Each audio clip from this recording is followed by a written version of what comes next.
Google laying off and Amazon firings. I think that layoffs and firings are the same thing, but that's what's happening in these streets. Let's get started, y'all.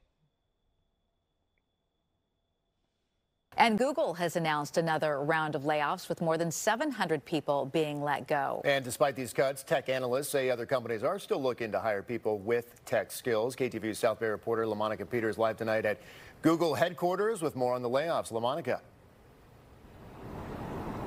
Mike, most of the job cuts came from departments here in Mountain View and Sunnyvale, and tech industry insiders say despite those cuts, other companies still want and need tech workers with those skills. The roles that we're still seeing growth in regards to software developers, QA testers, QA engineers, we're still seeing those exact roles from those that were let go. Beginning in March, over 700 jobs are being eliminated by Google, making this the fifth round of job cuts since last September. Employees working on Google Assistant, Fitbit fitness trackers, hardware for Pixel, and Next thermostats are being let go. Tech recruiter select. Let's rewind that. Let's go over that again.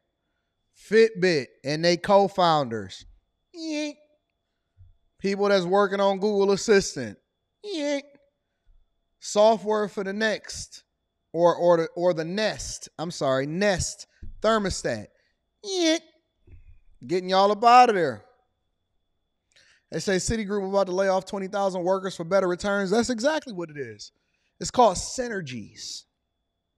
Shoot says artificial intelligence may play a role in how Google is restructuring, but skilled tech workers are still in high demand. It's not replacing or not specifically saying we don't have AI here, but very much those candidates' skills that they were utilizing there are still very much needed in other industries and other companies.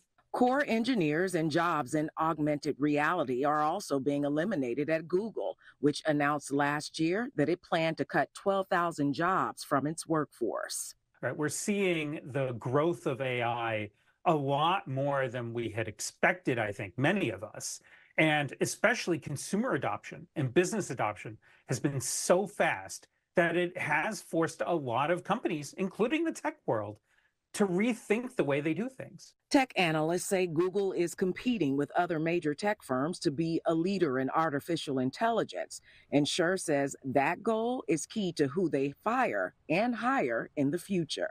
Now we need people who are really good at training and programming and really designing how people will use artificial intelligence. Now, Scher also says that no one really knows when the job cuts in the tech industry will slow down or end, but he says AI skills will continue to be in high demand in multiple industries. What y'all have to understand is that it's always going to be ever changing. It's two things that y'all have to understand from this thing.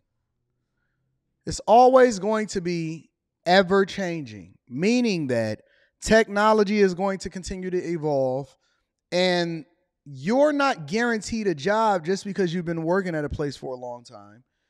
They're going to pick and choose whether or not they want to keep you based off of the value that you bring into the company. There is no more loyalty. You are all gig workers, whether you are an employee or you are in contracting. So you're going to have to continue to evolve until you create space. And if y'all think that this is your parents' time, then you need to look at what your parents went through, because your parents went through a lot of layoffs, the ups and downs of the communities and the economies. And your parents got laid off on a regular basis, and then they had to come back, and y'all think that y'all gonna work for these companies and they gonna give y'all a pension. You out of your mind. You are out of your mind.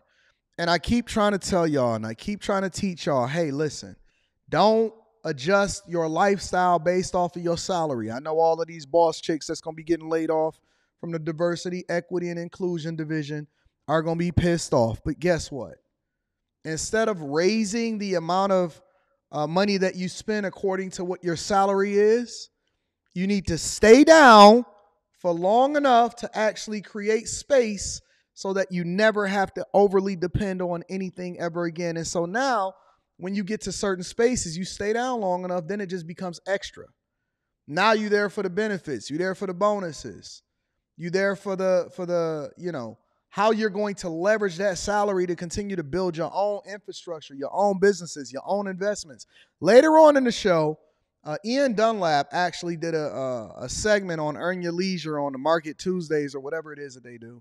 And he said that $100,000 isn't enough anymore. And I'm going to break that down, and I want to share that with you guys.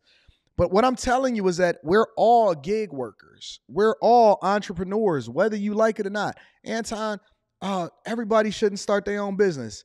You are your own business. You are your own brand. You are your own business. If you don't start to think, even if you don't open up a brick and mortar store, you're not a content creator, whatever it is that you want to look at business from the perspective of. Every day you're making business decisions within your own life to determine how it is that you can cut costs, raise revenue, and then leverage all of that revenue in order to ensure that you don't die broke. You are your own business. Don't you know that by default, if you generate revenue, even if you never start an LLC, if you never move over into an S Corp or a C Corp, that you're still a sole proprietor, that if anybody books you and you make any money, that's why they're trying to tax what y'all got coming in on Cash App and Venmo and all of these other places, that you're still a sole proprietor. You just don't have the protections that other businesses have and how they structure up their businesses. You are a business. So when people tell you, hey, everybody can't start a business, some people just need to be workers, it does not mean that you're still not a business and that you shouldn't have a business mindset, because of having a business mindset shows that you know how to look at money and how you know how to manage money more effectively. And more importantly, also how you need to manage yourself, which is your own career that allows for you to be able to really make the most money in your lifetime, and then ultimately leverage that money to ensure that you're going to be able to live blissfully for the rest of your life. You are your own business. So you're only doing yourself a disservice when you decide, hey, I don't want to open up a business. Well, it's not the fact that you need to open up a business. It's more about the fact that you need to understand what it takes in order to run a business successfully, and then you can apply that to your own life. Even when we go into a lot of these corporations and we go into these jobs and we take all of this insight and information, everything that I've learned in corporate America, everything that I've implemented, we implemented in our own life. We have the same stand-up meetings in my own household, within my own companies, right? You see how we never miss, and we not the type of people that ever miss on a Monday, despite the fact that Q was on vacation. She gave me a lot of leeway. We structured exactly how we wanted Mondays to happen, even though she was going to be on vacation for the next 2 weeks. We still do the numbers. We still get the content out. We still take care of business. We move around whatever it is that we need to do, because in corporate America, it does not stop. They don't stop running a business just because you go on vacation. When you get to a certain level inside of corporate America, going on vacation, despite the fact that they give you a whole lot of PTO, is really getting far enough ahead to where the business is not disrupted by the fact that you're not going to be the one that then be there for the stand-ups or deliverables and all of that. And you got to make sure that you have everything inside of, the cloud or the infrastructure that y'all have set up within that organization, so people will be able to access your stuff. And if you ever leave, they should be able to carry on without you. That's the same thing that we implement in our own households and our own lives. I was having a conversation with Rita, and I don't remember. I think we was going over to Miami. We was driving on the way to the airport. And I said, "Do you realize what it is that you've done?" I'm not even gonna say it. I'll let her tell you. I'm Miyagi her. A lot of y'all say, hey, just let your woman retire and sit at home all day. Hello. Hey, you busy? Nope, just hanging with Les. Tell my baby I said hey. Les daddy said hey. Yeah. Hi. Hey, baby, what y'all doing? Nothing. Y'all getting y'all nails done? No, we at the mall. So y'all out shopping again? I said if I can get a denim tier set. My sister said, can she buy a denim tier set? How much is it gonna cost? How much is it, Les? I don't even know. Probably like 6. She said probably like 6. Yeah, she can get it. She said, yeah, you can get it. Was she gonna call me, or she was gonna wait for me to call her? she was gonna probably call you when we got to the next door. Yeah, she had already planned on it. Do you remember when we was riding in the car and we was talking about the whole real estate thing? And I was telling you, do you know what I just taught you? Do you know what's really happening? Yes, I remember that conversation. What was I, in a general sense, what was I telling you?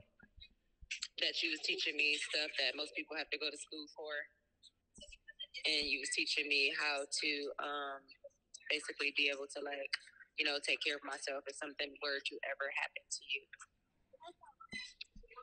All right, thank you. All right, bye. My goal, the reason why, listen, y'all got these women living these soft lives. Don't worry about what 6 mean. Y'all, y'all got these women living these soft lives, okay?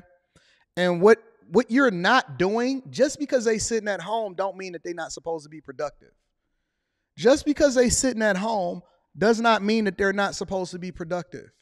They're supposed to be still learning. You're supposed to be giving them a life skill.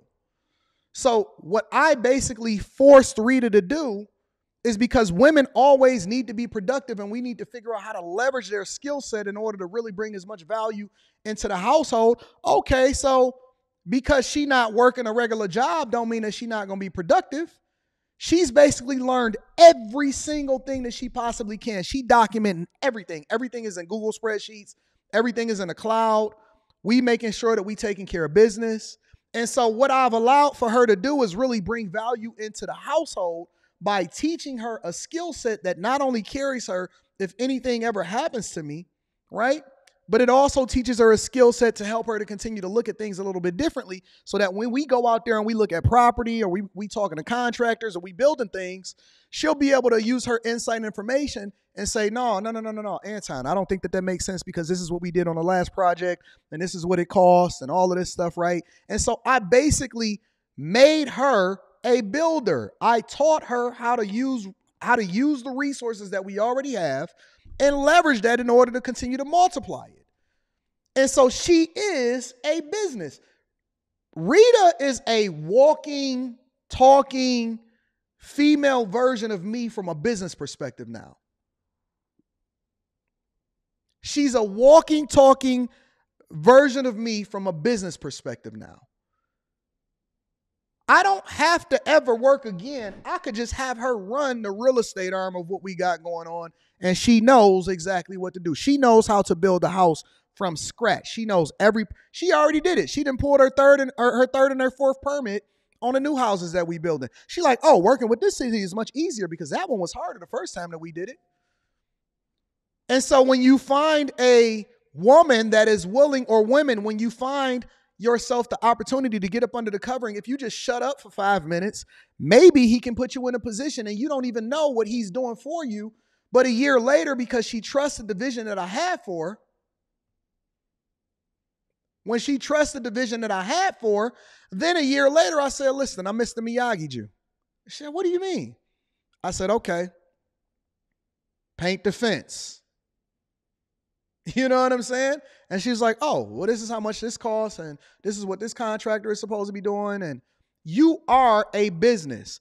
We are supposed to be taking every single thing that we learn from corporate America, from life, from our life experiences, from running a restaurant, from user experience. I took my user experience in corporate America and what I've learned in design and start to implement that in certain other things. And so we use that for the design of the house. And we looking at it and how they going to come into the house and how are most people doing things. We're supposed to be making sure that we teach a life lesson and we look at everything from a business perspective. Even when they don't know that they learning it, they learning it. There's no way that listen, her alone, the amount of information that we've poured into Rita and Leslie, they are literally walking millionaires. They are walking conglomerates of what $1 million people look like. Walking conglomerates of million. Anton, well, you bought a Porsche. That Porsche don't mean nothing based off of what it is that she's doing out there as far as building them homes for me, though. Because when I say, hey, get out there and meet them contractors, go out there and do this. She was, listen, yesterday afternoon, she FaceTiming me. Hey, look, the stairs is up in here, and then we going to redirect them, and they did it exactly how it is that we supposed to do it. I don't care nothing about no Porsche. That's a perk. It's just like you being an executive at a company and you have an executive car to be able to get back and forth to. These are the perks of what happens when you work for me. The people that work for me, they benefit. They drive nice cars. They get perks of the job. They get company cars. She not the only one. She not the only one that get all of the perks of the job.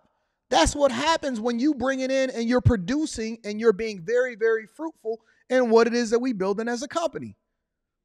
Ask Q. Q know.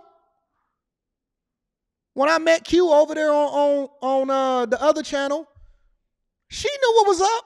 We was having conversations, her and her. She said, hey, Anton, wherever you go, I go. Whatever you say, we say. However we plan it, that's how I go. She don't move. She not going nowhere without me. If I call, hey, listen, I don't like you on that show over there, I'm off. Because they understand that when you provide a vision for people, it ultimately benefits you in ways that you don't even know not of. So y'all have to start looking at this not as an opportunity, oh man, I got laid off. No, you have to look at everything that you go through is a life lesson. It is an opportunity for you to pour it into the future version of you. That's what you should be learning from this thing. Google is now laying off hundreds of people, including staffers working on its voice assistant and those on its AR or augmented reality hardware team. We're seeing Silicon Valley kicking off 2024 with a series of job cuts, which, if we remember, is how last year began. That preceded the sharpest industry retraction in more than a decade. We don't need to see that. And it's not just Google. We got off what we needed to get off. All I'm telling y'all is that stop letting these people tell y'all that y'all not business people or you shouldn't open up a business. No, you absolutely should. You should get every piece of, when we look at relationships, we always say, well, it's life experiences that teach you how you're supposed to move in the next relationship, but that don't apply when it comes to your money and your business. So it's not the life experiences. You don't want to explore and find out for yourself what it means to be successful. Yes, I can teach you. Yes, we have the Patreon. We absolutely continue to grow. We all ultimately are going to be surpassing 5,000 Patreon members probably before the end of the month, and we're going to be treading towards 6. But guess what? You're going to have to embrace it. I can give it to you. I can lead you to the water, but you're going to have to actually experience it. Shout out to the people that's going to be on Stock Club this Sunday, and we're going to be running it up. We're going to run it up. We're going to get all of the money, and we're going to run it up, and I'm going to teach y'all. I don't want to give you a fish. I want to teach you a fish. When I invested in y'all businesses this past December, and I was looking to say yes to everything, I wasn't looking to say yes to you having a successful business. I was looking to say yes to you actually going through the process for creating a business, whether you fail or whether you're successful, because the life experience is actually going to carry you into your business life, regardless of whether or not you start a business or not.